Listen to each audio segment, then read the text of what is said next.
En région parisienne, dans le Val d'Oise. Mareil en France a des allures de village de carte postale.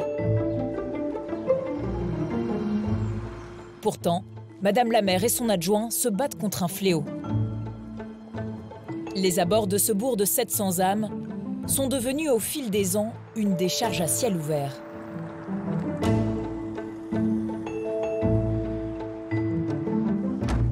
Alors, qu'est-ce qu'on trouve aujourd'hui?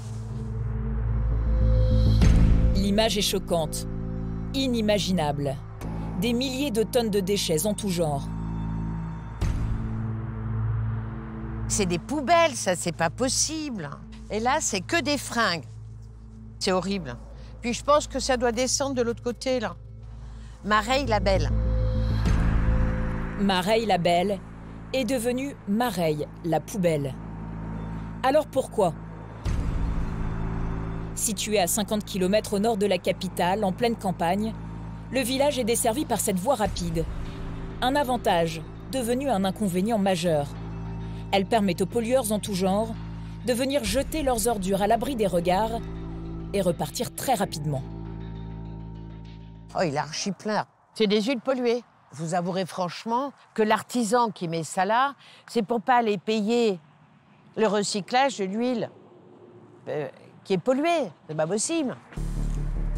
Autant de matériaux qui auraient dû être déposés en déchetterie.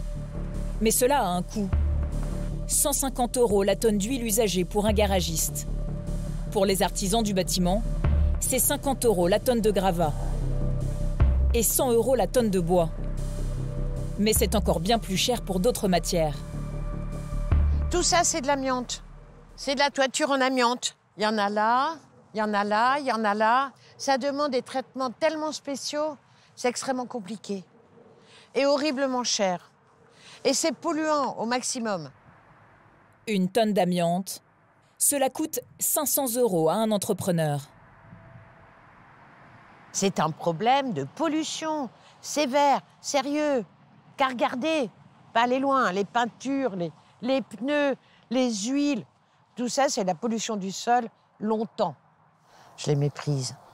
C'est criminel, on ne fait pas ça. Je ne comprends pas, moi, comment on peut réagir comme ça. Ni foi ni loi. En France, les dépôts sauvages se comptent par milliers. Mais ce n'est pas le seul scandale que nous avons découvert. Chaque année, nous produisons plus de 40 millions de tonnes de déchets, soit plus d'1 tonne chaque seconde. On nous promet un recyclage toujours plus efficace. Mais en suivant le parcours de nos poubelles, nous avons mis au jour un système de triche à grande échelle. Certains centres de tri ont choisi le profit plutôt que l'écologie. On affiche qu'on trie, qu'on recycle, et au final, on voit clairement qu'on ne le fait pas. Et beaucoup d'emballages soigneusement triés ne sont jamais recyclés. Envoyer ce déchet à un centre d'enfouissement, nous gagnerons plus d'argent. C'est pas très écolo. Ça l'est pas du tout. Nous verrons que nos déchets les plus polluants, comme les frigos, font l'objet d'un dangereux trafic.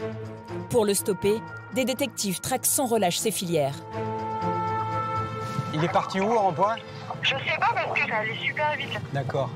On va aller là. On va tester là. Et c'est bon, je l'ai retrouvé. Alléluia, c'est trop fort. Nous avons aussi découvert que sur des terrains privés, certains propriétaires gagnent plusieurs dizaines de milliers d'euros chaque mois en stockant illégalement des tonnes de gravats de chantier.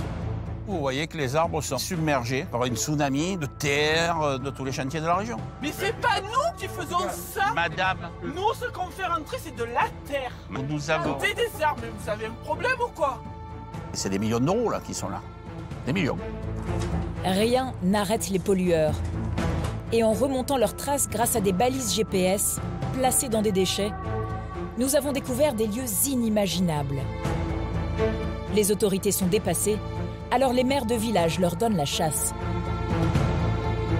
Vous avez fait des travaux? On a fait des travaux chez nous, tout ce qui est salle de bain, cuisine. C'est pas bien. Oui, je comprends. Nous produisons tant de déchets que nous ne savons parfois même plus où ils se trouvent. Des promoteurs en profitent. Et les acheteurs voient leur maison s'enfoncer dans leurs ordures. Ça, c'est ce qu'il y a sous la maison, voilà. Des déchets comme ça. Et là, regardez, les petites choses bleues sont des morceaux de sac plastique broyés. Et là, vous dites, mais c'est un cauchemar, quoi. Enquête sur le business pas très propre de nos déchets.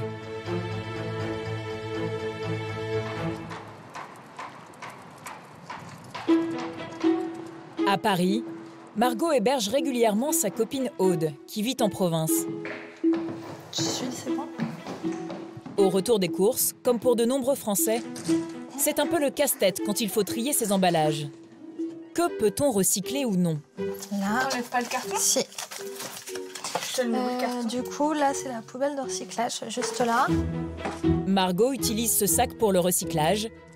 Les ordures ménagères vont dans cette poubelle. Et la barquette, c'est plastique ça? La barquette, c'est là. Ok. Donc ça, tu peux le recycler.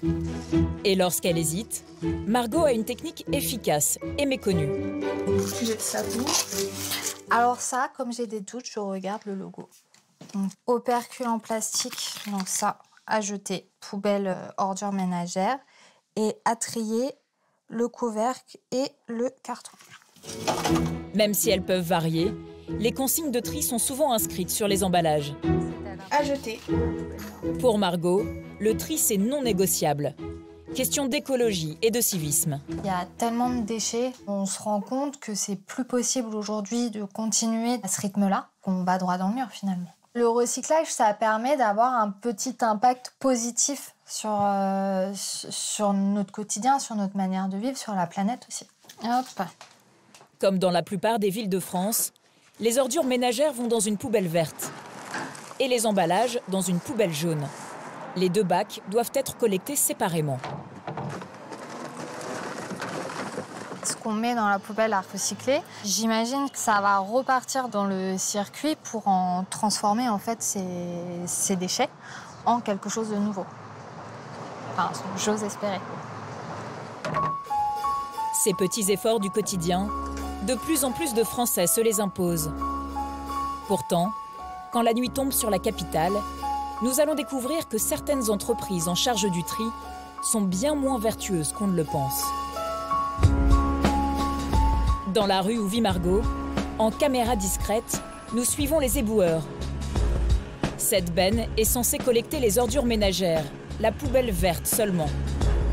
Mais nous les surprenons en train de ramasser une poubelle jaune et sans distinction, la vider dans le même camion.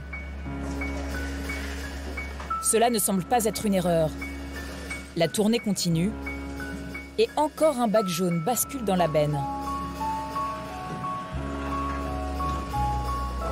Nous arrivons devant la porte de Margot. C'est le même sort qui est réservé aux emballages qu'elle a soigneusement triés. Eux non plus ne seront jamais recyclés.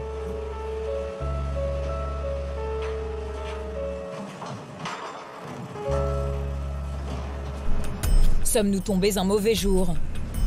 Dans la mauvaise rue? Malheureusement non. Nous allons revenir plusieurs nuits, suivre d'autres éboueurs du même quartier et constater les mêmes dérives. Des poubelles jaunes sont parfois mélangées aux poubelles vertes. Pourquoi de telles pratiques? Nous tentons d'en savoir plus auprès d'un éboueur. Mal à l'aise, il nous tient un discours invraisemblable. Pourquoi vous mettez la poubelle jaune et la poubelle verte ensemble? Non, c'est pas jaune. C'est pas jaune? Non, c'est orange. C'est orange? Et ça, c'est pas jaune. Ah, c'est pas jaune? Parce que vous croyez que dans le 18e, les gens, ils trient comme ça. Je sais pas. Oh non, je vous en Mais ça n'est pas une poubelle jaune? Non. L'éboueur n'est pas daltonien. Il s'agit bien sûr de poubelles jaunes. Des images choquantes que nous montrons à Margot et son amie.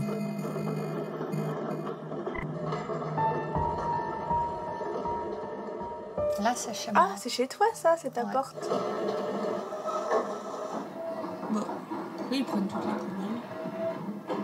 Je suis en colère parce que ça fait des années que je fais mon tri et que finalement on se rend compte que là sur ces images que les deux poubelles vont au même endroit. Donc pourquoi nous on fait des efforts finalement alors que derrière ça suit pas? Pour Aude, venue de Picardie, l'image de la capitale en prend un sacré coup. Paris, vu de l'extérieur, se dit la capitale mondiale de l'environnement, où Madame la maire de Paris essaye justement de démocratiser le fait d'avoir des véhicules verts, de rouler en vélo, mais entre les paroles et les actes, c'est un peu décevant, quoi. Je comprends que Margot, elle soit déçue de ces images, en fait. Alors le 18e est-il le seul arrondissement où poubelles jaunes et vertes sont mélangées? Bien sûr, il nous a été impossible de faire le guet dans tout Paris. Mais cet homme en est persuadé, la pratique serait répandue. Régis Vieselli est le représentant syndical des éboueurs de la ville de Paris. Selon lui, les entreprises de ramassage tentent de limiter les coûts face à l'augmentation du nombre de poubelles jaunes. S'ils n'arrivent pas à terminer la collecte en temps et en heure, ils auront des pénalités. S'ils n'arrivent pas à terminer, il faut quand même terminer. Donc derrière, il faut qu'ils payent des heures supplémentaires, il faut faire rouler le camion un peu plus longtemps, il faut embaucher des intérims, etc. Et ça a un coût. Donc à un moment donné, on peut dire aux éboueurs, allez, on passe tout dans le même camion parce que sinon on finira pas. C'est bien une injonction qui est faite soit par la ville de Paris qui est donneur d'ordre, soit par l'entreprise privée qui collecte, parce qu'elle ne s'en sort plus. C'est certainement pas le salarié en lui-même qui le fait. L'entreprise en charge de la collecte dans le 18e arrondissement de Richebourg a refusé toutes nos demandes d'interview. Alors nous sommes allés voir la mairie de Paris. Elle ne semble pas très à l'aise avec cette question. Il nous a fallu plusieurs mois pour obtenir un rendez-vous avec Colombe Brossel, l'adjointe en charge de la propreté. Elle affirme ne pas être au courant de ces pratiques et s'estime trahie par la société prestataire. Ce qui se passe là n'est pas acceptable. Il faut, et on va, se retourner vers l'entreprise parce que ça n'est pas le respect ni du contrat passé avec la ville de Paris, ni de la forme de contrat moral que nous avons avec les Parisiens. Il faudra que l'entreprise en tire les conséquences, ça me paraît normal. L'entreprise risque des sanctions financières. Mais à demi-mot, l'élu reconnaît que la ville de Paris s'est laissée déborder par ses poubelles. La poubelle jaune est beaucoup plus pleine qu'elle ne l'était avant, parce que livraison, parce que vente à emporter. C'est la raison pour laquelle on va augmenter la fréquence de passage des bennes pour le ramassage des poubelles jaunes. Aujourd'hui, à Paris, les poubelles jaunes sont ramassées 2 fois par semaine. Nous passons à 3 fois par semaine. Pour ça, il faudra attendre 2022. Au cours de notre enquête, nous avons été de surprise en surprise. Comme dans le sud de la France. Au-dessus de Marseille, trône une décharge, le Jas de Rhodes, géré par l'entreprise Suez. Nous aurions aimé y filmer, mais toutes nos demandes ont été refusées. Et vous allez comprendre pourquoi. De la même manière qu'elle diffuse du désodorisant pour masquer les mauvaises odeurs, la décharge cacherait parmi les 175 000 tonnes d'ordures enfouies chaque année des déchets inavouables. Ce sont les riverains qui vont nous le démontrer. Ils vont filmer les lieux depuis un point haut pendant plusieurs semaines. On va le monter. Tiens mon chat. Et voilà. Tu es au max, hein? Je suis même pas au max. Et 3 semaines plus tard... Salut. Salut. Allez, rentre. Ça va? On était en train de regarder les vidéos. Quand nous les retrouvons, ils ont accumulé plus de 8 heures d'images. Voilà. Bizarre ce truc-là. En théorie, une décharge n'a le droit d'accueillir que les déchets qui ne peuvent pas être recyclés. Et pourtant, ici, il y a du carton, du plastique, du bois. Mais ce n'est pas la seule anomalie. Les riverains ont aussi filmé des déchets classés dangereux pour l'environnement, comme des bouteilles de gaz au sol, ou ici, tombées du camion, ou des pneus. Certains jours, ils filment même des déchets encore plus étonnants. Là, on a des pièces de carrosserie de voiture. On le voit bien dépasser, là, le pare-choc. Pare-choc, des ailes, de tout. C'est un carrossier qui a jeté, là. Ici, plusieurs pare-chocs, un gris et un rouge qui tombent. Des pièces de carrosserie qui doivent normalement être recyclées dans un site dédié. Pour Laurent, Pierre et Stéphane, c'est un sentiment d'immense gâchis. On est en 2021, on nous parle du réchauffement de la planète, de l'environnement, de l'écologie, de la pollution, de tout. Qui polluent. Et là, et ce côté-là, on ne gère pas, on dirait qu'il n'est pas géré. Nous avons demandé des explications à l'entreprise. Elle n'a pas souhaité faire de commentaires. pas plus que l'autorité de contrôle. Pourtant, la collecte des déchets et leur tri est financée par chaque Français dans la taxe d'enlèvement des ordures ménagères, entre 50 et 200 € par an. Mais sur 48 millions de tonnes de déchets produits par les ménages et les communes, 17 millions de tonnes finissent en décharge, soit l'équivalent de 1700 tours Eiffel enfouies sous terre chaque année. 12 millions de tonnes sont incinérées. Cela permet de produire de la chaleur, mais dégage aussi beaucoup de CO2. Et seuls 14 millions de tonnes sont compostées ou recyclées, soit moins d'un tiers de nos déchets. Des proportions inacceptables pour Stéphanie Kerbar. Cette députée a mené à bien la nouvelle loi anti-gaspillage, qui s'attaque notamment au problème des déchets. Nous avons fait le constat qui est alarmant. On enfouit encore trop parce que économiquement, eh bien, c'est moins cher que de recycler et de réutiliser. Et pendant des années, le mode de traitement du déchet a été l'aspect économique et quelque part, je dirais, on s'est peu préoccupé de la dimension environnementale, voire pas du tout. L'une des dispositions phares de la loi prévoit notamment d'augmenter le prix de la mise en décharge. Il va presque doubler dans les 5 prochaines années. Si le bilan n'est pas très réjouissant, plus de 5 millions de tonnes d'emballages ménagers sont quand même triés chaque année. Mais que deviennent ces matériaux censés passer par la vertueuse chaîne du recyclage? Là encore, leur parcours est très loin de ce que l'on imagine.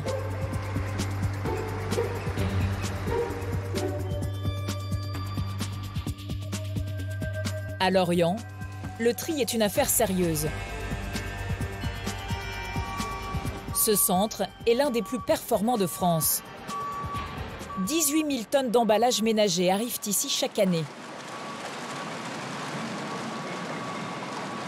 Déposés en vrac sur ce tapis roulant,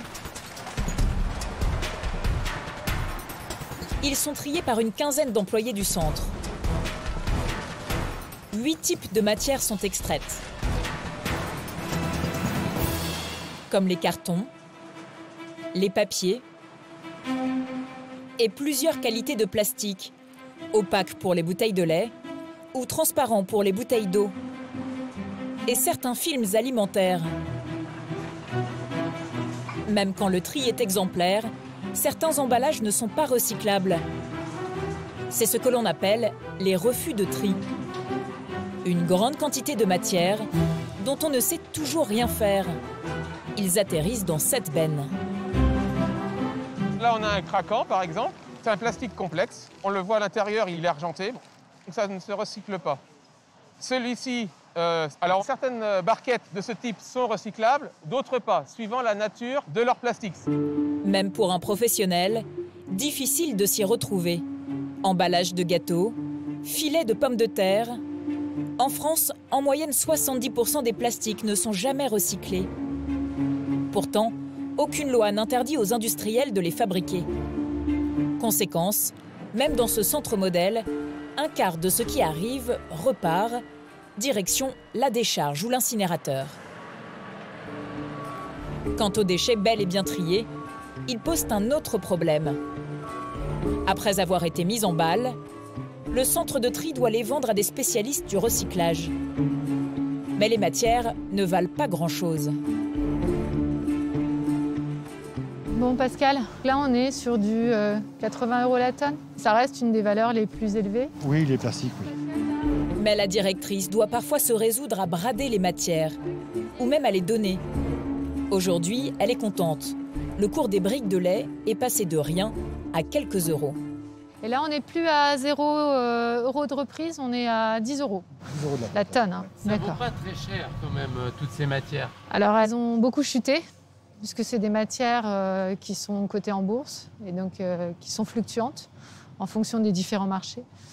Donc là, elles ont chuté. Aujourd'hui, le carton est à 60 € la tonne. C'est vrai qu'il a pu monter à 130, mais le prix plancher, c'est 0. Et donc au final, il y a un déficit ou une marge? Il y a un déficit, il y a un coût résiduel pour l'habitant qui est de l'ordre de 11 €. 11 € par an, cela paraît peu. Mais multiplié par le nombre d'habitants, cela représente 2,5 millions d'euros de pertes chaque année pour ce centre. Trier coûte cher et rapporte peu. Un modèle économique qui, malheureusement, conduit à de nombreuses dérives. C'est ce que veut dénoncer cet homme. Vous ne verrez pas son visage, nous l'appellerons Julien. Pendant des années, il a occupé un poste de cadre dirigeant dans un centre de tri privé. Ce qu'il faut comprendre, c'est qu'aujourd'hui, si on nous oblige à trier et valoriser du plastique, par exemple, mais que personne n'en veut et personne ne va nous les acheter, alors qu'est-ce qu'on en fait? Pour être rentable, le centre où il travaille met en place un système illégal. Ne plus trier certains déchets, pourtant parfaitement recyclables. Alors quotidiennement sur un centre de tri, afin de pouvoir dégager de la rentabilité, sur une dizaine de camions qui vont venir livrer des déchets, vous en avez à peu près 2 à 3 qui ne vont pas passer par la case-tri parce que cela va nécessiter trop de temps et de moyens et de ressources, et de l'envoyer directement à l'enfouissement ou à l'incinération, nous gagnerons plus d'argent. Le modèle économique est de facturer 100 € à notre client pour lui dire que nous allons traiter son déchet et envoyer ce déchet à un centre d'enfouissement où le coût va être un tout petit peu en dessous des 100 € et nous prendrons la marge. Et sur le volume, ça fait pas mal de marge. C'est pas très écolo quand même. Ça l'est pas du tout écolo. Pas écolo et pas non plus très honnête. Mais il estime ne pas avoir eu le choix. Oui, clairement, c'est quand même une certaine forme de superfuge vis-à-vis du grand public. On affiche qu'on trie, qu'on recycle, et au final, on voit clairement qu'on le fait pas. C'est dérangeant. Après, je ne serais pas resté dans ce milieu-là si on devait avoir aucune rentabilité sur un centre de tri. Donc oui, je n'ai pas eu le choix de continuer ces pratiques parce que ça se fait énormément dans le secteur. Aujourd'hui, ces pratiques sont courantes. Des accusations fortes, un scandale écologique que nous avons voulu vérifier. Nous avons enquêté sur un centre de tri de la région parisienne. Sur son site internet, il annonce fièrement: la valorisation des matières est notre priorité et nous cherchons à recycler toujours plus et mieux. Ici, on trie haut de gamme pour des clients prestigieux. De nombreuses communes, mais aussi l'Assemblée nationale, Auchan, le groupe Bolloré ou encore le joaillier Cartier. Une communication soignée, mais pas question d'entrée. Toutes nos demandes de tournage ont été refusées. Pour pénétrer les lieux, nous avons sympathisé avec un chauffeur qui livre des déchets et nous a laissé monter à bord. À l'intérieur du centre, les fameuses balles de matière à recycler, du carton, du papier. Une partie est donc bel et bien triée. Mais au fond, un grappin charge des matières recyclables dans un camion, notamment du carton et du bois. Impossible de rester plus longtemps. Mais nous aimerions bien savoir ce qu'il advient de ces chargements.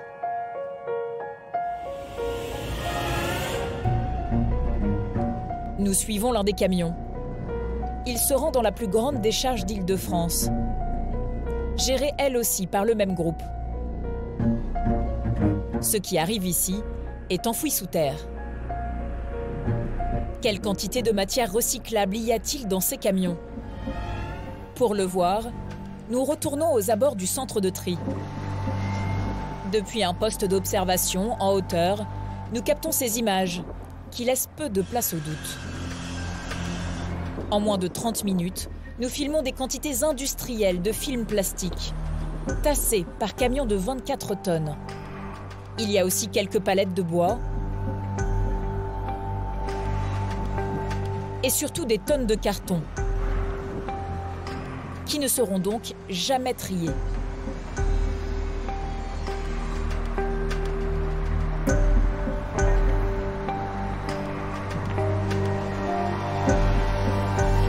Ces images, nous allons les montrer à un spécialiste des déchets pour l'Agence nationale de l'environnement, Marc Chevéry.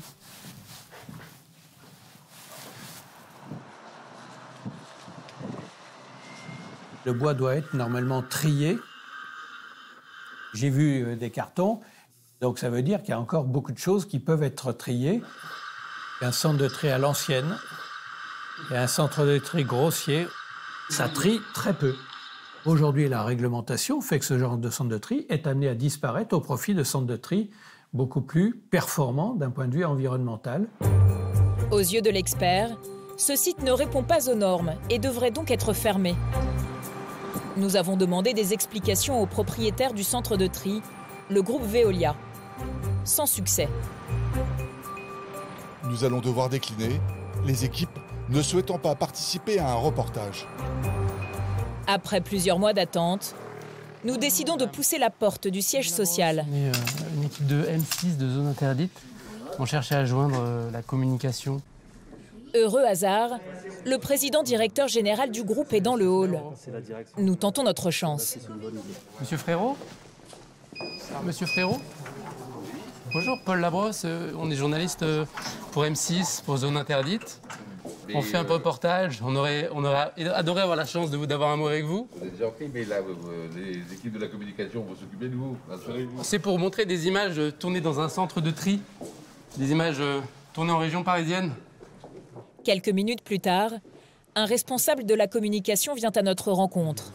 Bonjour monsieur, M6, zone interdite. Vous n'avez pas rendez-vous ?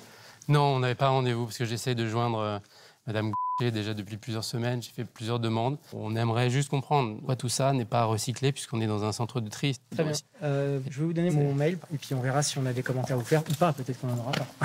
Voilà. Merci. Merci. Une semaine après cet échange, nous avons reçu un courrier de Veolia précisant: En Île-de-France, sur l'année 2020, Veolia a valorisé près de 70% des tonnages collectés. 70%, un chiffre impressionnant, mais totalement invérifiable vu la rareté des contrôles des autorités. De plus, valoriser ne veut pas dire recycler. Chauffer des logements en incinérant des déchets est une valorisation. Selon Veolia, reste 30% qui ne seraient pas recyclables. Toutes les matières souillées ne peuvent être recyclées. Les plastiques et les cartons que nous avons filmés ne seraient donc pas d'assez bonne qualité pour être recyclés. Difficile à comprendre au vu des images. Et bien dommage pour un centre qui promet de trier toujours plus et toujours mieux.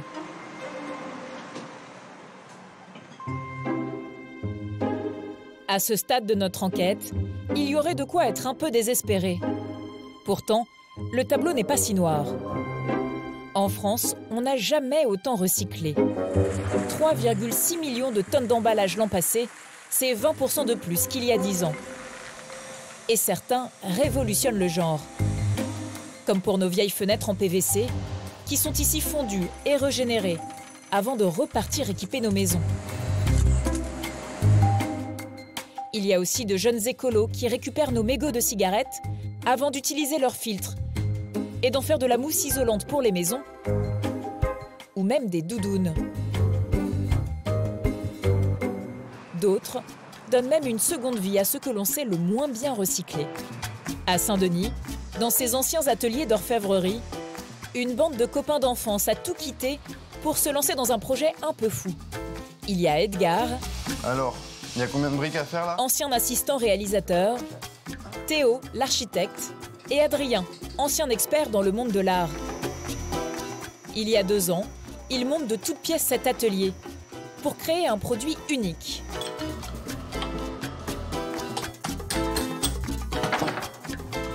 Une brique colorée qui ressemble à un jeu de construction. Donc ça s'emboîte très facilement, hein, voilà, comme ça, tac. Et surtout, on peut vraiment imaginer des murs, des assises, des bancs, on peut tout faire avec. Pratique, mais surtout faite de plastique. Et pas n'importe lequel. Alors, il y a une belle quantité de bouchons différents. Et ça ne se recycle pas, parce qu'il n'y a pas de bonnes propriétés pour les industriels. Grâce à nous, ces déchets, eh ben, ils trouvent une nouvelle vie. Notre objectif, c'est de nettoyer la planète avec des objets durables et utiles au quotidien. Une fois triés, broyés, les paillettes de plastique sont fondues avant de devenir des briques. Et en cas de malfaçon, pas de problème. Donc on a une brique ratée, messieurs. Ça, c'est pas grave puisqu'on va la rebroyer. elle, se recycle à l'infini. Les applications sont multiples et ils débutent déjà des chantiers d'envergure. 3 semaines plus tard, leur mur écolo débarque dans un vacarme assourdissant en région parisienne. Près de 500 kilos de plastique recyclé pour faire une cloison. Elle isolera cet open space jugé trop bruyant.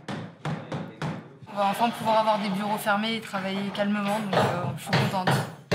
Pour l'instant, vous ne travaillez pas trop calmement, mais... Oui, pas encore, mais bientôt. 284 briques à monter à coups de maillet. Elles tiennent grâce à quelques tiges métalliques. Du coup, les briques sont démontables et réutilisables à volonté. All right, baby. Bonjour. Bonjour. Le client, patron d'une société d'événementiel, semble satisfait. C'est canon. Vraiment. Top. Merci. Son activité génère beaucoup de déchets. Alors il a trouvé là un bon moyen de se rattraper. Et il est prêt à payer 3 fois plus cher que d'habitude pour des cloisons. Près de 4 000 € pour 7 mètres carrés. Moi, je suis ravi, c'est bien. Au moins, on a essayé de trouver une problématique pour se débarrasser un peu du plastique. Puis finalement, on en a fait rentrer 500 kilos, donc avec une utilité. Donc c'est très bien. Après 24 heures d'efforts, le grand jeu de construction est achevé.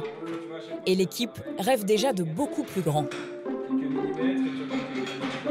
À terme, nous, l'objectif, c'est quand même de pouvoir créer des maisons avec, entièrement réalisées de cette manière-là, qui permettrait d'avoir des maisons réalisables soi-même. Et ça me fait rêver, c'est-à-dire que tu aurais une maison qui représente 100 tonnes de plastique qui n'aurait jamais été recyclé et qui permettent de créer un toit pour une personne, quoi, ou une famille.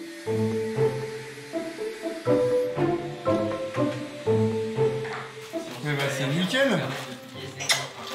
Leurs briques sont en phase d'homologation pour être aptes à la construction.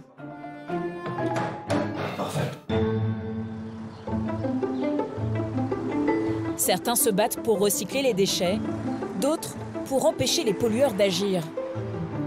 À Mareil, dans le Val d'Oise, la petite commune continue de vivre quotidiennement le cauchemar des dépôts sauvages, qui s'étendent jusque dans les champs des agriculteurs. La maire, Chantal Roman, n'est jamais au bout de ses surprises.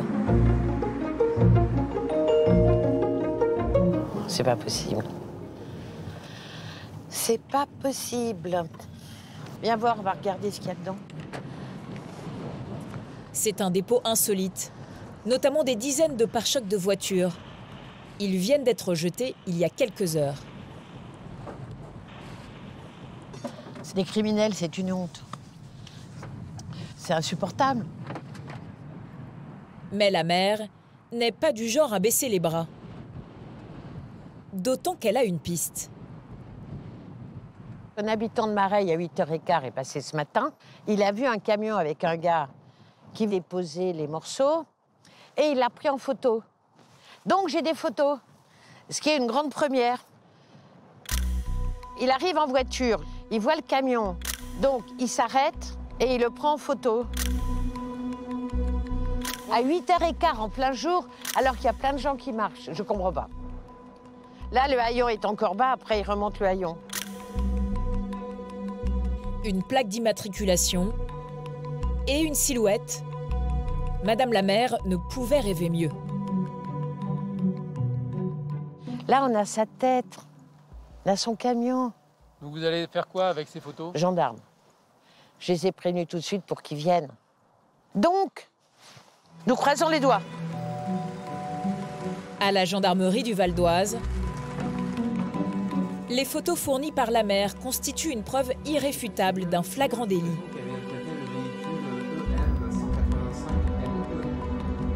Si jamais l'auteur est identifié, il ne pourra pas nier... Alors on n'a pas son visage, mais on a quand même sa carrure et tout. Presque trop facile, car très vite, ils font face à un problème. BG bulgare, donc ça sera un véhicule de Bulgarie. L'enquête s'annonce difficile. Le problème qu'il y a, c'est qu'on va nous trouver une adresse, mais dans le pays d'origine. Donc effectivement, ça va nous aider. Maintenant, pour un dépôt sauvage, il ne va pas y avoir une entraide internationale. Heureusement, les gendarmes ont une autre solution pour remonter jusqu'aux pollueurs. Bon, il y a que des morceaux, des carcasses de véhicules. Il y a déjà 2 plaques d'immatriculation. Une belle là.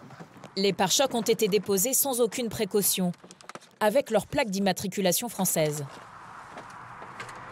Les véhicules sont rapidement identifiés. Oui, bonjour, c'est la gendarmerie du Val d'Oise.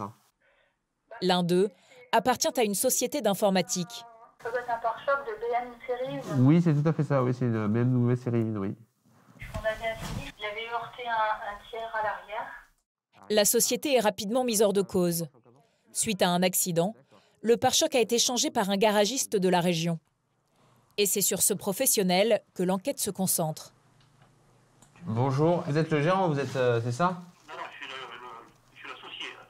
On trouve des pièces automobiles qui ont été, voilà, qui sont passées par votre garage, quand même, dans la nature. Vous en êtes responsable.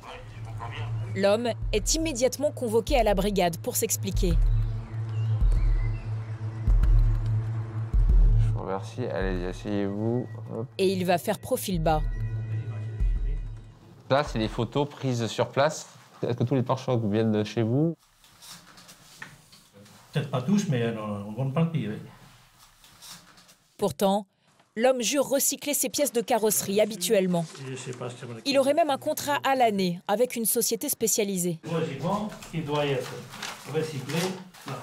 Nous, on paie à l'année chez eux. Seul problème, le contrat ne prévoit pas le transport des pièces. C'est au garagiste de trouver quelqu'un.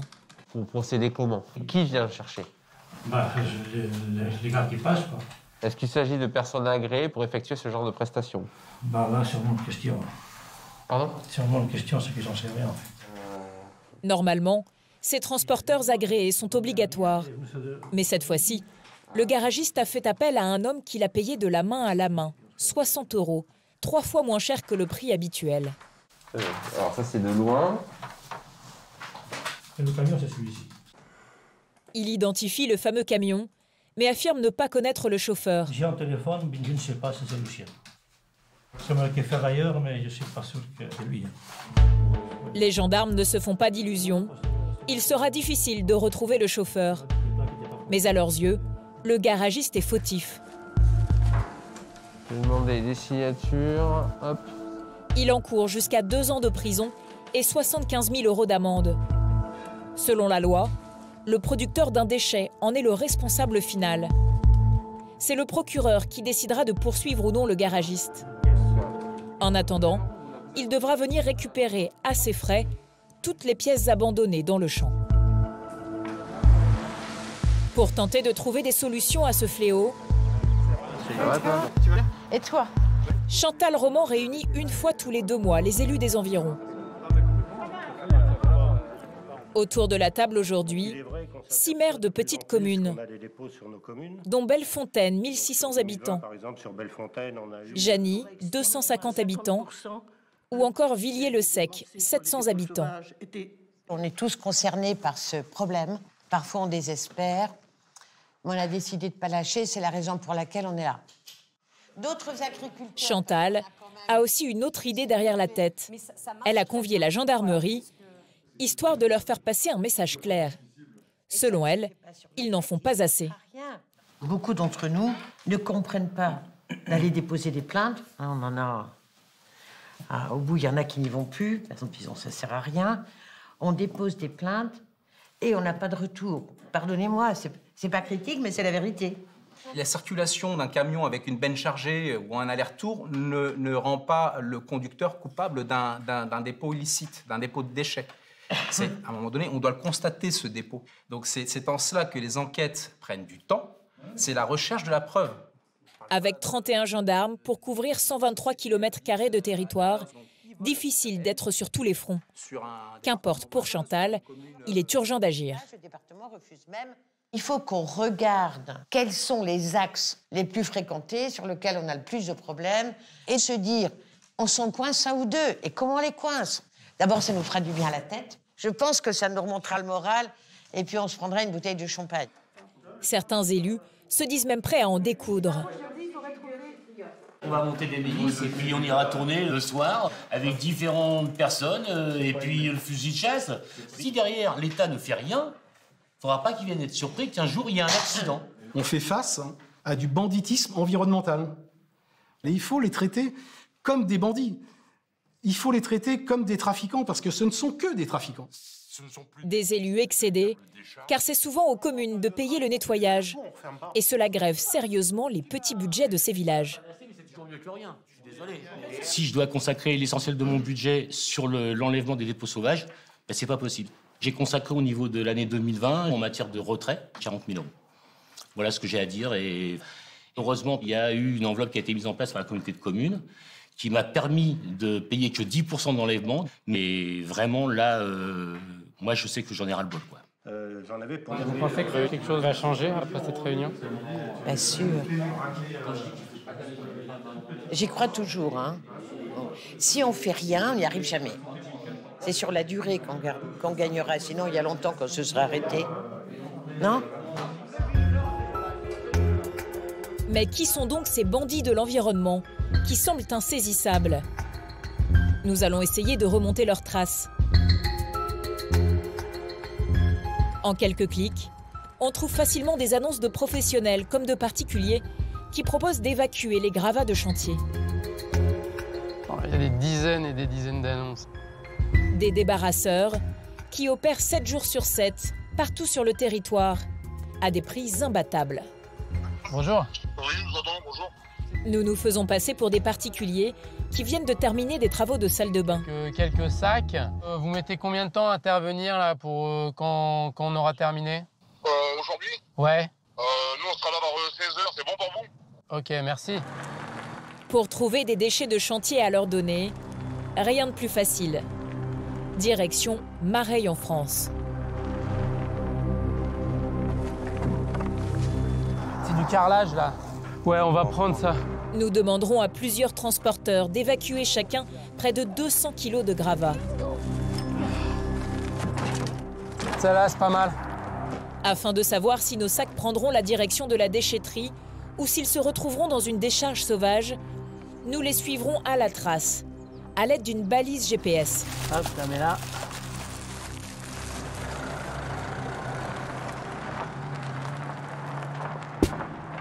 Pour faire illusion, nous leur avons donné rendez-vous au pied d'un immeuble. Ah bah voilà. En tout, nous allons réaliser cette expérience avec 5 débarrasseurs différents. Bonjour, monsieur. Ça va bien? On fait aller. Bonjour. La transaction se règle en liquide, entre 100 et 120 €.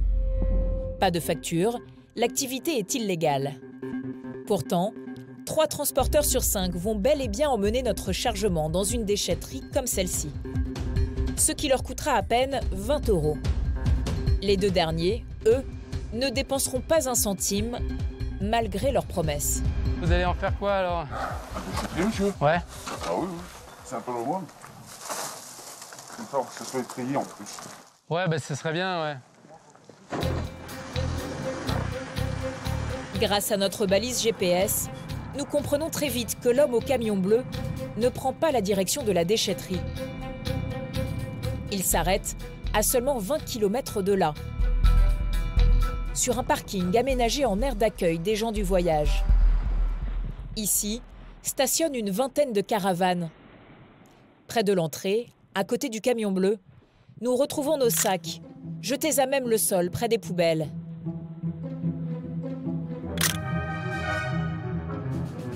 Mais nous ne sommes pas encore au bout de nos surprises. Le 5e débarrasseur arrive dans un camion hors d'âge. Alors? Oui, bonjour. Bonjour, ça va? Oui, ça va bien. On m'a donné la GPS de l'autre côté là. Avec, Il ne parle pas bien le français. Moi, j'ai parti de la face. Ça va aller à la déchetterie? Ouais. Super. Il nous assure lui aussi tout faire dans les règles. Mais en le suivant, nous allons découvrir un lieu presque inimaginable. À 15 km de là, son camion nous amène à Goussainville, en banlieue parisienne. Sur une superficie équivalente à près de 10 terrains de football.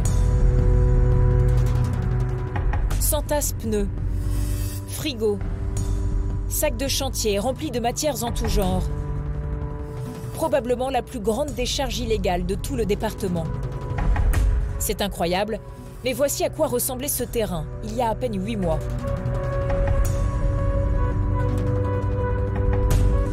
À côté de la montagne de déchets, des baraquements habités par des Roms. Bonjour. Nous tentons de nous renseigner en caméra cachée. On est journaliste. Combien de personnes vivent ici? Beaucoup. Il serait près d'une centaine, installés sans autorisation sur ce terrain privé. Quant à la montagne de déchets juste derrière eux, personne ne semble avoir d'explication. Vous parlez français un peu? Et qu'est-ce que c'est tout ça derrière là? Il y a des pneus, tout ça. C'est quoi ça? Il y en a des trucs. Ça vient d'où tout ça? Je sais pas. C'est quoi ça? Rubbish. Too much,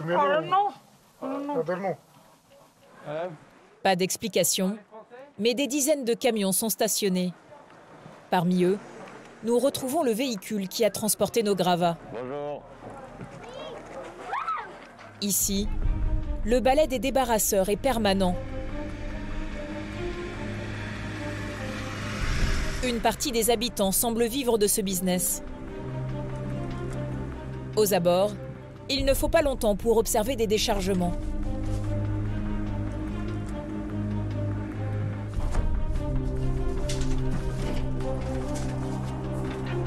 Nous avons contacté la mairie de Goussainville et la préfecture du Val d'Oise. Mais personne n'a souhaité prendre la parole. Quant aux propriétaires du terrain, ils affirment avoir porté plainte dès l'envahissement des lieux, mais les forces de l'ordre ne seraient jamais intervenues. La dépollution coûtera plusieurs millions d'euros. Une bataille judiciaire est engagée pour savoir qui paiera la facture. En tout cas, sûrement pas les pollueurs, partis s'installer ailleurs.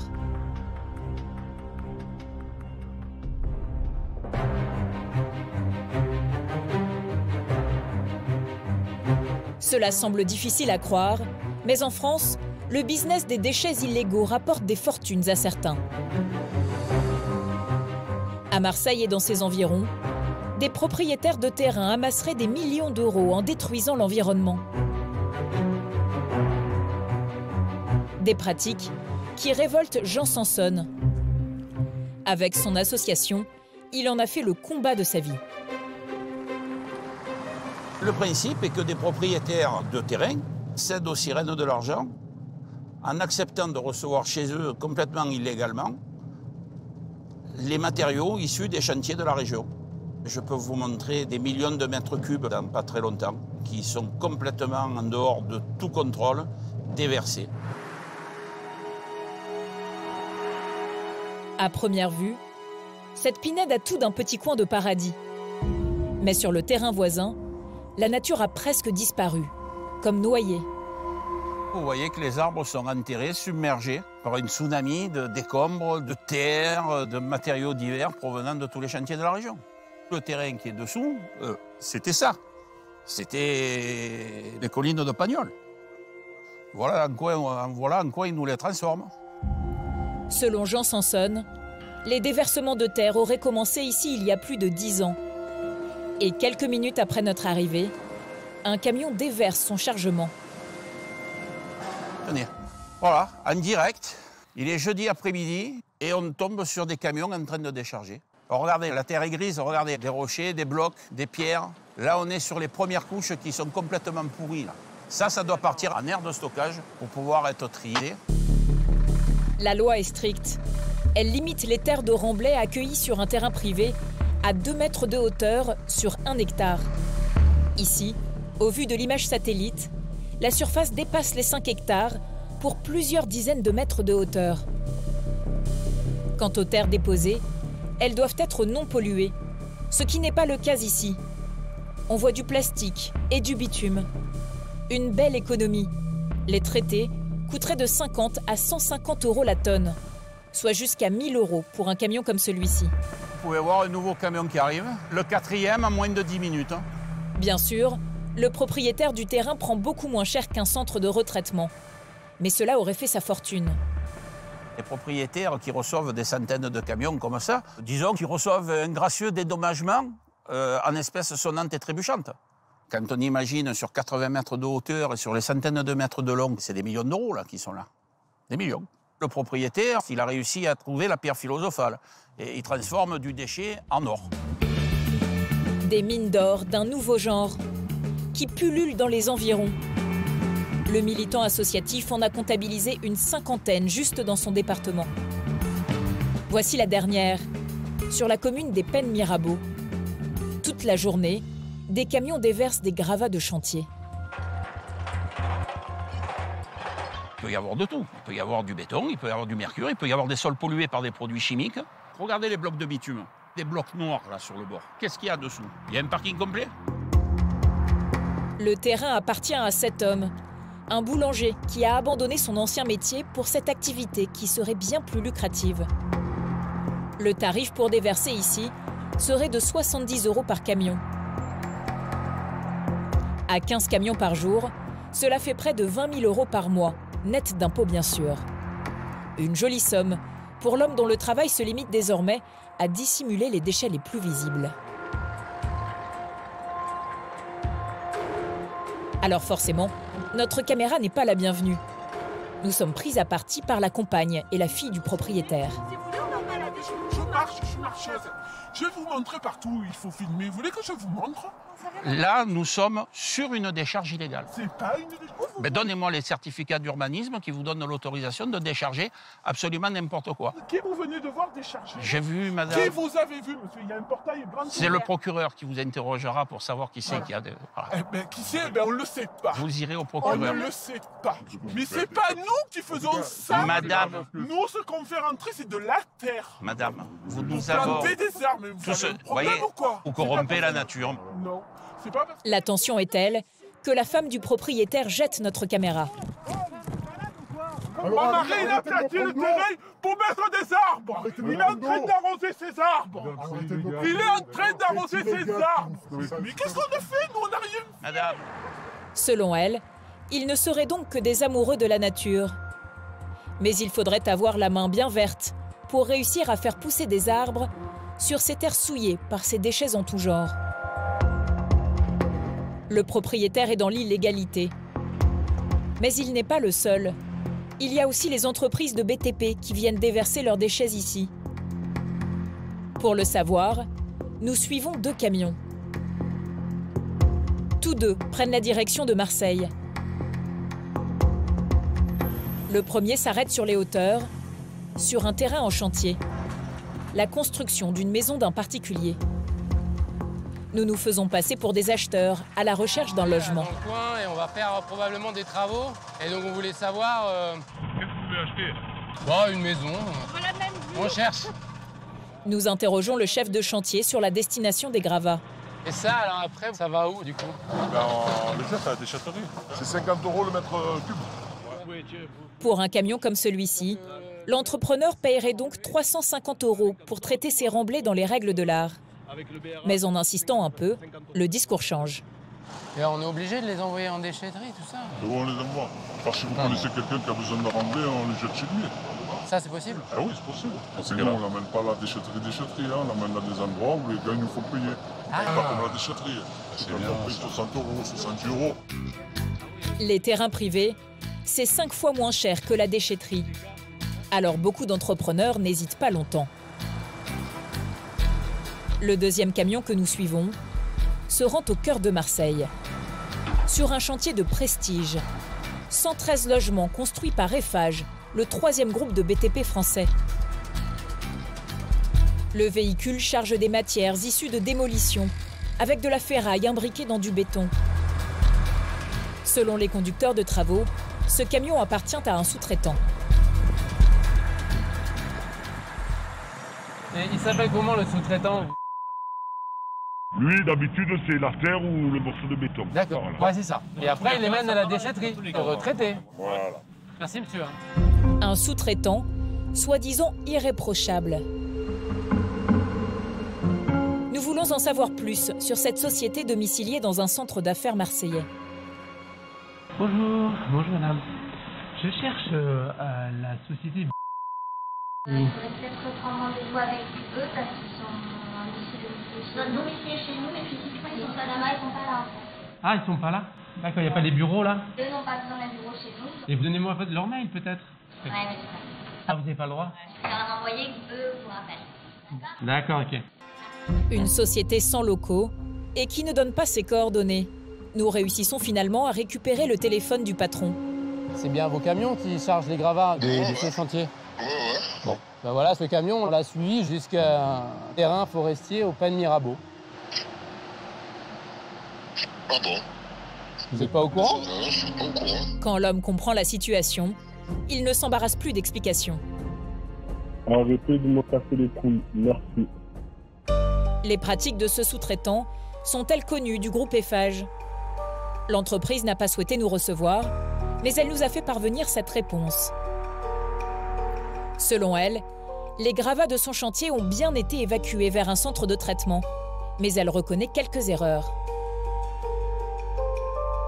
Contrairement à ce qui était convenu, et sans que nous n'en ayons été informés au préalable, ce prestataire nous a déclaré avoir déposé le contenu de 4 camions sur le terrain d'un particulier, à la demande de ce dernier pour le rehausser. Cela constitue un manquement à ses obligations contractuelles. Ainsi donc, seuls 4 camions se seraient égarés selon le groupe de BTP. Mais légalement, l'entreprise est tout aussi responsable que son sous-traitant. Il risque jusqu'à 375 000 € d'amende et 2 ans d'emprisonnement. Quelque temps après notre tournage, la loi s'est durcie. Désormais, les transporteurs doivent fournir un justificatif de mise en décharge à leurs clients. Mais les autorités semblent débordées. Au Pen Mirabeau, le maire Michel Amiel se sent bien démuni. Il connaît l'existence de la décharge que nous avons filmée et a même verbalisé le propriétaire, qui ne voudrait rien entendre. À peine arrivés sur place, nous tombons nez à nez avec l'ex-boulanger. C'est le propriétaire de... Moins virulent que sa femme. Et vous pensez que vous avez le droit de le faire sans autorisation? Je vous pose une question. Vous n'avez pas le droit de faire ce que vous faites sur un terrain naturel agricole. C'est tout. Je sais, moi je compte faire un peu pour faire un peu plat là. Vous faites une double infraction au code de l'urbanisme et au code de l'environnement. Au code de l'urbanisme, parce que vous modifiez de terrain naturel en zone agricole et vous n'avez pas à le faire. Et au code de l'environnement, parce que là, vous êtes joyeusement en train de polluer les terres. Vous polluez. Vous polluez. C'est pas de la terre végétale, c'est pas de l'humus que vous avez mis. Non, c'est pas de la bonne terre. Non, c'est pas de la bonne terre. C'est de la terre de chantier, vous l'avez dit vous-même. Bon, vous avez eu un constat. On est venu. Oui. Mes services sont venus. Mais je vais pas tout lever ce que j'ai mis quand même. Ah mais attendez, moi, j'ai constaté une infraction qui est grave. Je sais. Qui est grave, franchement, vous vous en rendez pas compte. L'ancien boulanger va jusqu'à affirmer accueillir gratuitement tous les déchets des entrepreneurs. Ils vous payent quand même. Parce que normalement, je suis sûr qu'ils vous payent parce que on a eu des témoignages de chauffeurs de camions, qu'importe. Et on a vu des entrepreneurs qui disent qu'ils vous donnent 60 €. Ah ben alors, je sais pas qui c'est. Hein. C'est des philanthropes quelque part. Ils font ça par amitié, faut arrêter quoi. Et ça, vous avez signalé au procureur? Ah oui, ces choses-là, pas encore. Là, il y a le rapport d'information par la police et on va transmettre en effet. Bon, allez, on y va. Depuis, Michel Amiel a fait suivre sa plainte au procureur de la République. L'ancien boulanger pourrait être condamné à nettoyer son terrain. Mais la procédure s'étalera probablement sur des années. Parmi les déchets qui polluent le plus, les appareils électroménagers sont en pole position. C'est pour cette raison que les lave-vaisselle, les lave-linges et les frigos sont soumis à une éco-participation. Elle est inclue dans le prix d'achat et cela paye leur dépollution. Mais vous allez voir que ces appareils, quand ils sont hors d'usage, valent de l'or et finissent parfois dans des filières parallèles. La lutte contre ces pollueurs prend des allures de film policier. Tout commence à Toulouse. Cette usine fait chaque jour un grand pas pour l'environnement. Grâce à notre écotaxe, elle dépollue quotidiennement près de 600 frigos, 17 000 chaque mois. Pour Guillaume, le patron de l'entreprise, la moindre erreur ici coûterait cher à l'environnement. Là, vous avez un très vieux réfrigérateur d'une bonne quarantaine d'années qui a l'équivalent d'1,5 tonne à 2 tonnes de rejet de CO2 s'ils ne rejoignaient pas une filière comme celle-ci qui va dépolluer et qui va ensuite pouvoir mettre en place un recyclage. Sans dépollution, les frigos, même les plus récents, rejettent en moyenne 1 tonne de CO2. Car les polluants se cachent aux 4 coins de l'appareil. D'abord, c'est une huile qui coule dans toute la grille arrière pour générer le froid. Elle ne doit pas se répandre, alors on l'extrait méticuleusement. Elle rejoindra une filière spécifique. L'autre ennemi de l'environnement, c'est la mousse présente sur toutes les parois. Dans cette porte de réfrigérateur, vous avez la mousse isolante pour éviter que le froid sorte. Et donc, dans le process de dépollution, on va les retirer, séparer cette mousse-là. La mousse est extraite en broyant le frigo dans une pièce fermée pour éviter que poussière et gaz ne s'échappent. Ce qui est récupéré servira à refaire d'autres appareils. Cette dépollution est obligatoire pour tout l'électroménager depuis 15 ans, mais la loi ne serait pas vraiment respectée. Il y a entre 400 et 500 000 appareils qui ont une destination qui est inconnue, entre guillemets. Et on imagine que ces appareils-là puissent rejoindre des filières illégales. On est très attentif pour lutter contre ces filières qui font commerce et qui polluent l'environnement. Dans son contrat avec l'État, Guillaume a pour mission de recycler jusqu'à 80% des déchets électroménagers. La concurrence des filières clandestines met en danger son entreprise. Alors depuis quelques années, il diligente des enquêtes pour mettre fin à leur trafic. Selon lui, l'un des départements qui pose le plus problème se trouve au pied des Pyrénées, près de Perpignan. C'est là qu'une grande partie des appareils électroménagers s'évapore dans la nature. Certaines sociétés les revendraient sans les dépolluer. Ce sont des récupérateurs. Il y en a 1500 sur le territoire français. Leur business ? Acheter et revendre de la ferraille. Le cours de ce métal peut atteindre plus de 300 € la tonne. Et les déchets électroménagers sont composés à 50% de ferraille. Nous voulons savoir si les récupérateurs des environs respectent la loi. Alors nous nous sommes procurés 3 frigos hors d'usage et 2 lave-linges. Nous allons tenter de vendre notre marchandise chez l'un d'entre eux. Normalement, il a interdiction de nous les acheter. Première tentative.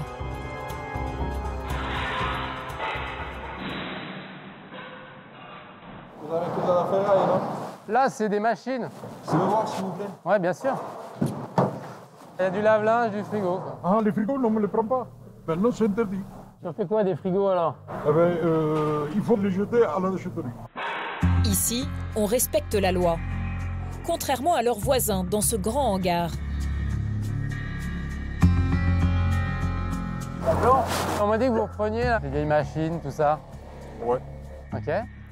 Nous sommes envoyés au fond du hangar, vers un immense tas de ferraille. Nous déchargeons nous-mêmes frigos et lave-linge. L'employé n'y jette pas un œil. C'est le patron des lieux qui fait le règlement.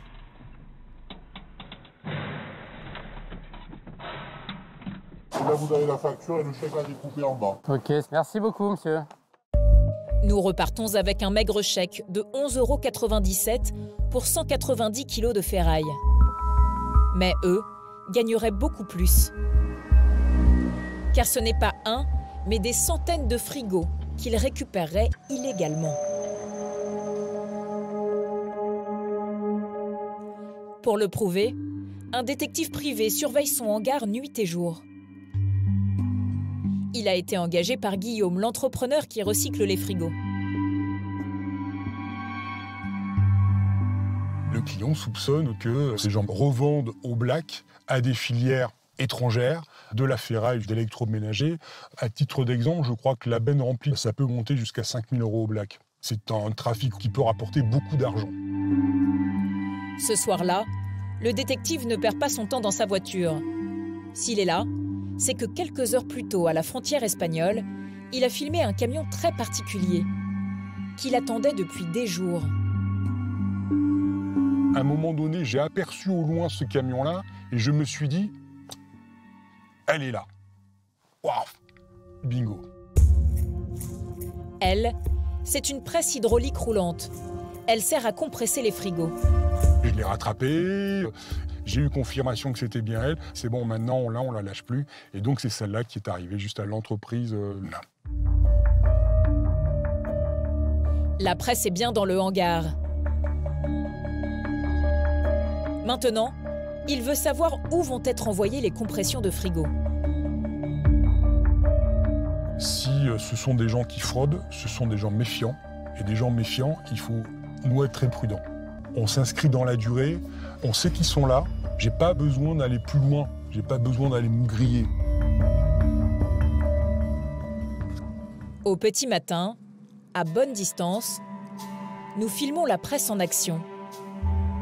Ici, à droite de l'image, le grappin récupère des éléments blancs qui font penser aux parois d'électroménager.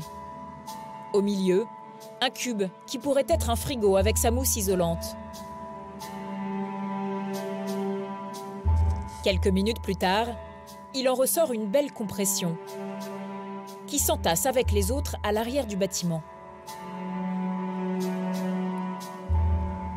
Et en les observant, le doute n'est plus permis. Il y a bien de l'électroménager au milieu de la ferraille. On voit très nettement de la mousse isolante. Et par terre, coule un liquide qui ressemble à celui des moteurs de frigo. Nous allons interroger le patron de la société en caméra discrète. Est-ce que vous prenez des déchets électroménagers, genre frigo Non, pas du tout. C'est des déchets d'équipements électriques et électroniques, donc ça, c'est des produits qu'on ne prend pas. J'ai pu venir ici avec un camion et vous vendre des frigos. Normalement, non, c'est pas chez nous. Ah si, c'était chez vous, c'était ici, je vous jure. Si ça a été le cas, c'était une erreur, mais voilà. A priori, non. Alors, erreur d'aiguillage ou trafic de grande ampleur? Le détective penche plutôt pour la deuxième option. Il s'est un peu éloigné du bâtiment et a reçu du renfort. Une collègue s'est positionnée plus près, sur un autre point d'observation. Donc je reste où je suis. Dès que je vois du mouvement, je t'appelle. Ils vont devoir prendre en chasse les camions pour connaître la destination de ces compressions. Et très vite, il y a du mouvement. Pour le détective, c'est le début d'une filature à rebondissement. Putain, il m'est arrivé tout droit le temps que je zoome pour voir si c'était des trucs. Ça allait super vite. Il est parti où, en point? Je sais pas parce que je suis pas derrière. D'accord. Personne n'a vu où le camion partait. Il va falloir improviser. Allez, voilà, tu vois, ça c'est typiquement... On va aller là, on va tester là. Vas-y, je prends ton instinct. Allez hop. Quelques kilomètres plus loin, pas de traces du camion. Ah putain. Le détective fait demi-tour, direction l'Espagne. Bon allez, on va envoyer un peu. Le détective privé n'hésite pas à s'affranchir des règles du code de la route. Et il retrouve le coupable rapidement. À mon avis, c'est celui-là. Et waouh. Il garde une preuve de l'immatriculation du camion.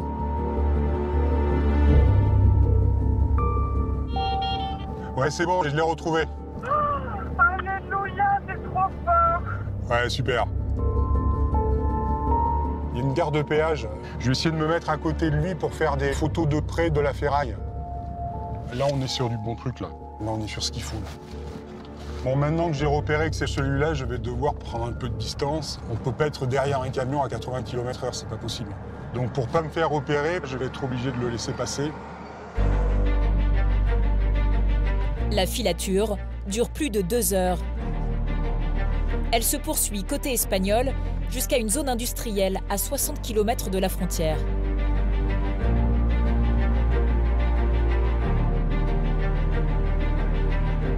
Le camion est rentré là. Donc là, hop, il faut baisser la caméra. Ouais, je vais quand même discrètement.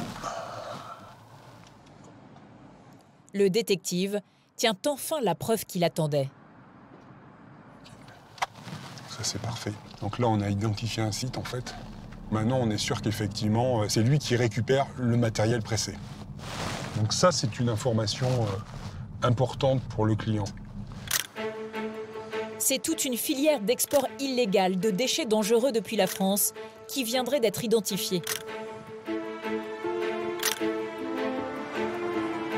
À 1000 km de là, Guillaume, le patron chargé de la dépollution de l'électroménager, a déposé plainte auprès du procureur de la République sur la base des éléments de ses détectives. C'est dramatique de gérer des déchets dangereux en totale non-conformité avec la réglementation et notamment de n'assurer aucune dépollution, parce que c'est ça le sujet. On voit, il n'y a pas de doute possible, ce qu'il reste de vieux appareils électroménagers. On voit aussi des flaques. Je suis même quasiment certain qu'il s'agit de fluides frigorigènes de réfrigérateurs. C'est du gaz à effet de serre. Hein. C'est révoltant. Il y a une vraie, entre guillemets, organisation, une organisation illicite. Hein. Je pense que les pouvoirs publics vont se saisir de ce dossier-là très rapidement.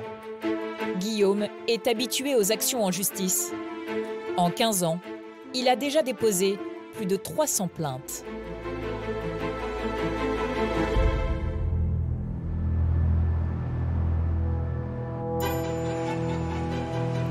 Notre société produit tellement de déchets que nous ne savons parfois même plus où ils finissent. Même quand ils sont enfouis et oubliés depuis des années, ils continuent de pourrir le quotidien de certains habitants.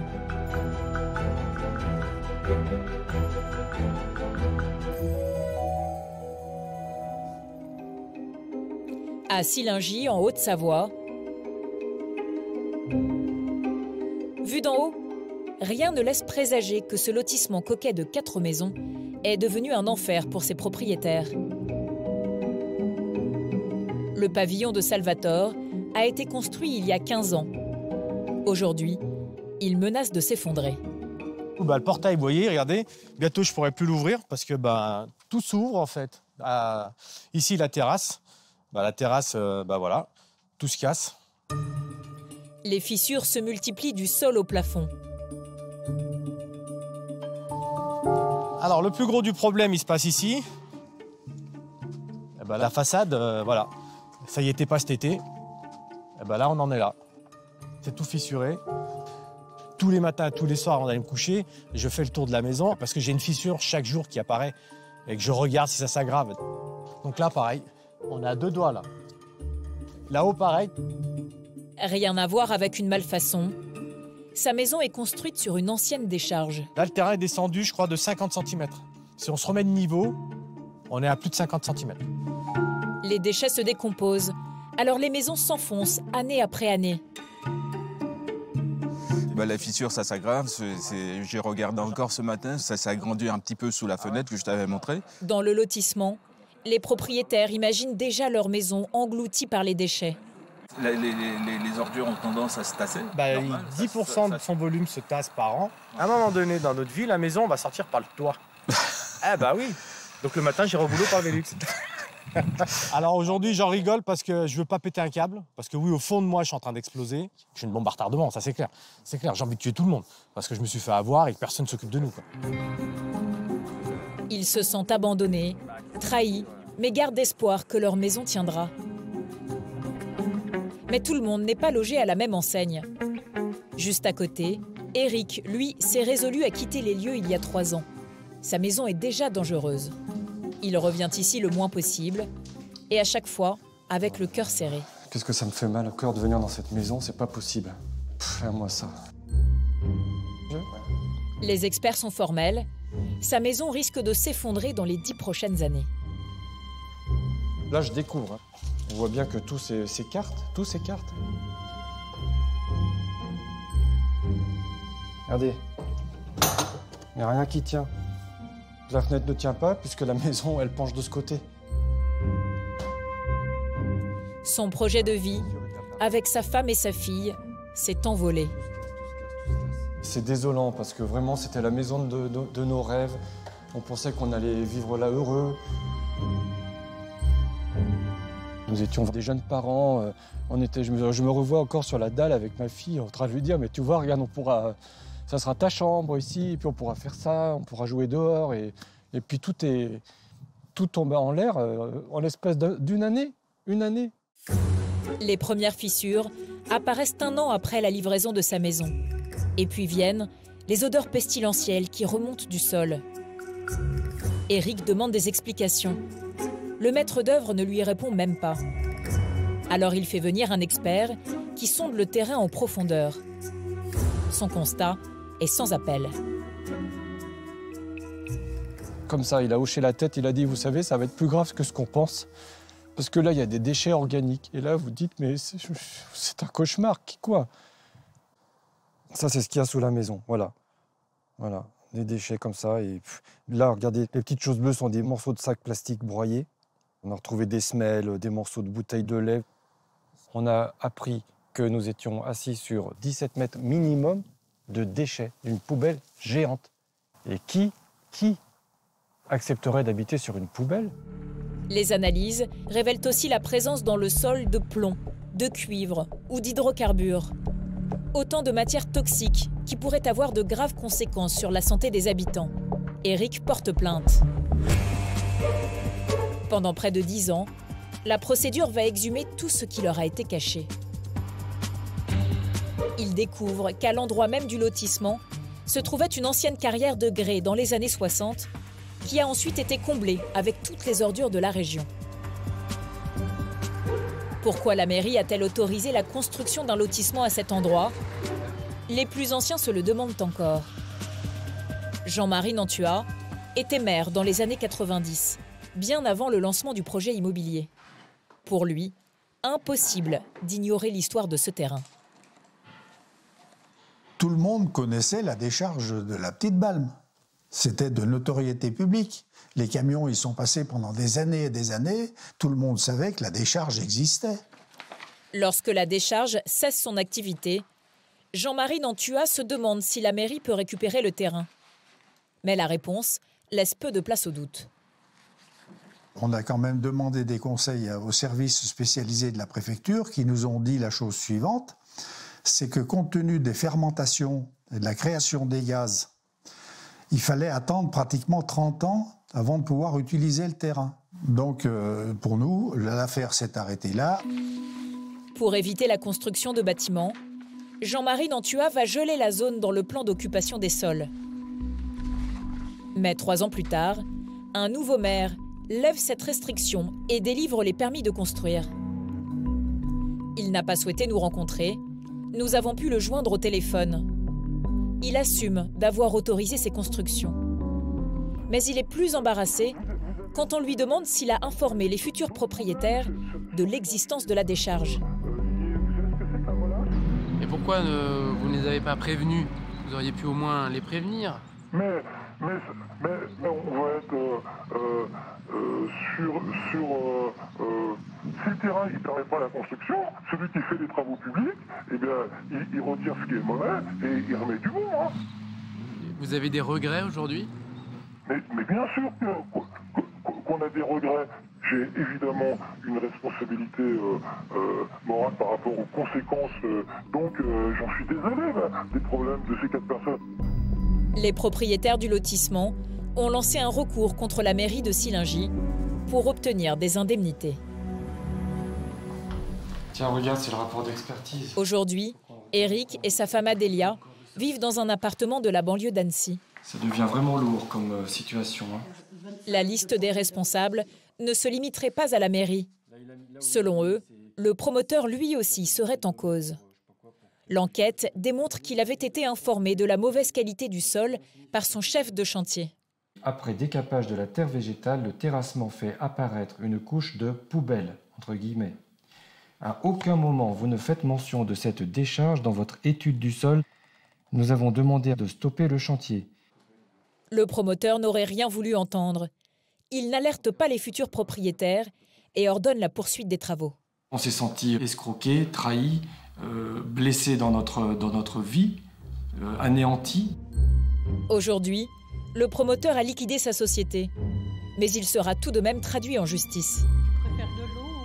Après 8 ans de procédure et 70 000 € de frais d'expertise, Éric et Adélia sont à bout. Les années passées dans leur ancienne maison ont eu un impact psychologique dramatique. Le week-end, pour faire le ménage, je fermais les volets pour pas voir les fissures qui apparaissaient, parce que ça apparaissait de plus en plus. Et je pouvais plus admettre ça. C'était... Et ma petite fille qui me voyait tout le temps pleurer. Et j'ai eu qu'une solution à faire. J'ai dit à mon mari, où on quitte cette maison. Sinon, voilà, je pouvais plus. Moi, je pouvais plus. C'était fini. C'était la maison, ma vie. Le tribunal n'a pas encore jugé l'affaire, mais il a d'ores et déjà exigé des assurances du promoteur et du constructeur le versement d'une indemnité de près de 700 000 €, presque 2 fois le prix payé à l'époque pour leur maison. En France, il existerait des milliers d'anciennes décharges oubliées comme celle-ci. En plus du risque sanitaire pour les habitants, elles contamineraient les sols et les nappes phréatiques. Le combat contre les déchets est donc vital. À force d'acharnement, il donne parfois des résultats. À Mareil en France, dans le Val d'Oise, Madame la maire fait tout pour empêcher les dépôts sauvages. Ce jour-là, pour une fois, Chantal Roman va avoir un coup de chance. Qu'est-ce qu'il a trouvé là-dedans? En fouillant dans ce tout nouveau tas de gravats, un indice décisif a été découvert.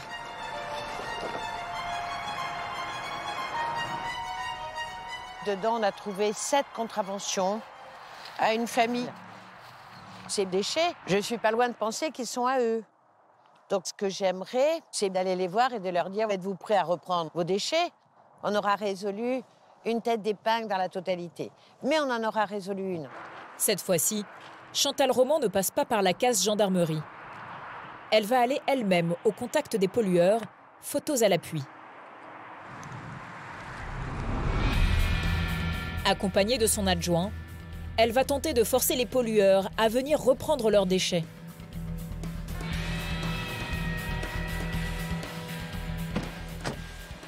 Allez, on y va.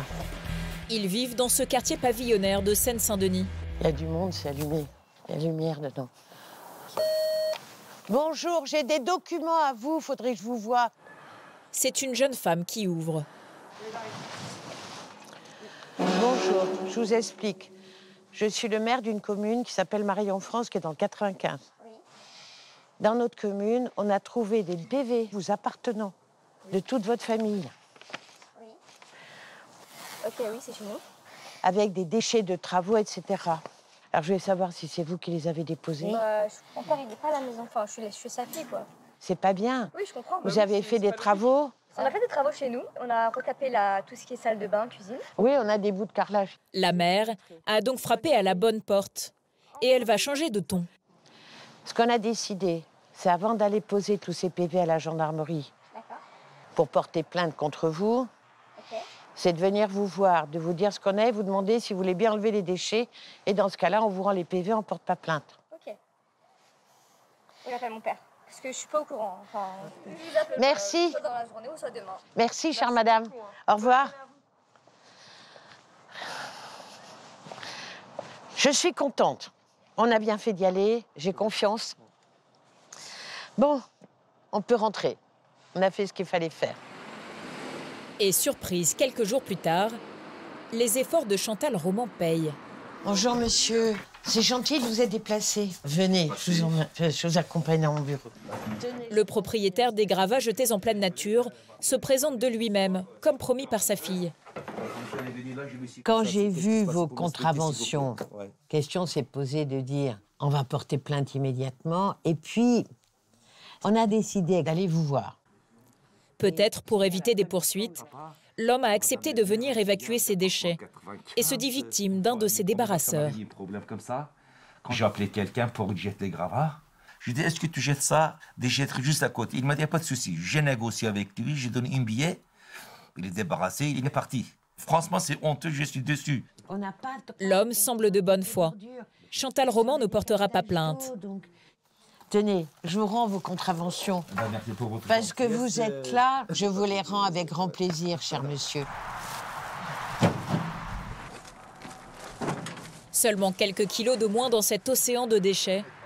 Cela ne gâche pas le plaisir de Madame la maire. Je vous l'accorde, c'est symbolique, c'est rien. Mais ça me donne le courage pour continuer, parce qu'il y a des moments où je me dis, c'est pas possible, on n'y arrivera jamais. Je me dis, ça sert à rien, j'en ai ras-le-bol, etc. Et puis il y a d'autres moments comme ce matin, où je me dis, il faut de temps en temps oser, parce que ça en vaut la peine. Donc c'est un rayon de soleil, voilà. Merci. Merci à vous. Rentrez bien. À Mareil, en France, un rayon de soleil n'arrive jamais seul. Et quelques jours plus tard, les gendarmes du Val d'Oise escortent une camionnette jusqu'au champ où ont été déposés les pare-chocs de voitures.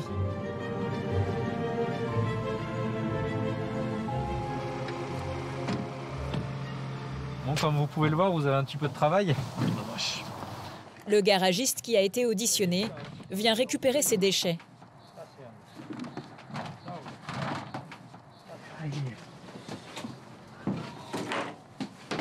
Bonjour Madame le maire. Vous allez bien? Oui. Vous avez vu, chose promise, chose due. Là, je dois reconnaître que je m'incline. Ça nettoie. C'est bien de venir ramasser. Les garagistes affirment que tous les déchets ne leur appartiennent pas. Mais Chantal aimerait bien faire place nette. Ils peuvent pas, en punition, prendre un peu ce qu'il y a à côté, non? La camionnette m'a l'air d'être déjà bien pleine, mais je pense qu'il y a quelques réservoirs en plastique et tout ça. Je pense qu'on va essayer de leur faire charger en même temps, ça sera pas mal. Ça va leur permettre de se souvenir un petit peu de... Un petit peu de Mareil. Voilà. Vous nous remplissez bien toute la camionnette avec tous les plastiques qu'il y a là. Hein. Il y a encore, il y a encore un peu de plastique. Peut-être le réservoir. Écoutez, cher monsieur, j'espère que nous n'aurons plus jamais de chez nous, l'occasion de nous rencontrer, enfin, dans ces conditions si, en tout cas. Dans d'autres conditions, pas dans celle-ci. Pas dans celle-là. Pas dans celle-là. Mais à partir de maintenant, on fera confiance à personne. Ils jurent avoir retenu la leçon. Mais les garagistes devront quand même transmettre à la gendarmerie la preuve de dépôt des pare-chocs chez le recycleur. Je ne vous dis pas à la prochaine, mais bonne journée. Bonne journée à vous. Chantal Roman continue de se battre au quotidien, mais la tâche est immense. Aujourd'hui, pour enlever ces tonnes de déchets, elle demande l'aide de l'État, afin que Mareil en France retrouve ses allures de carte postale.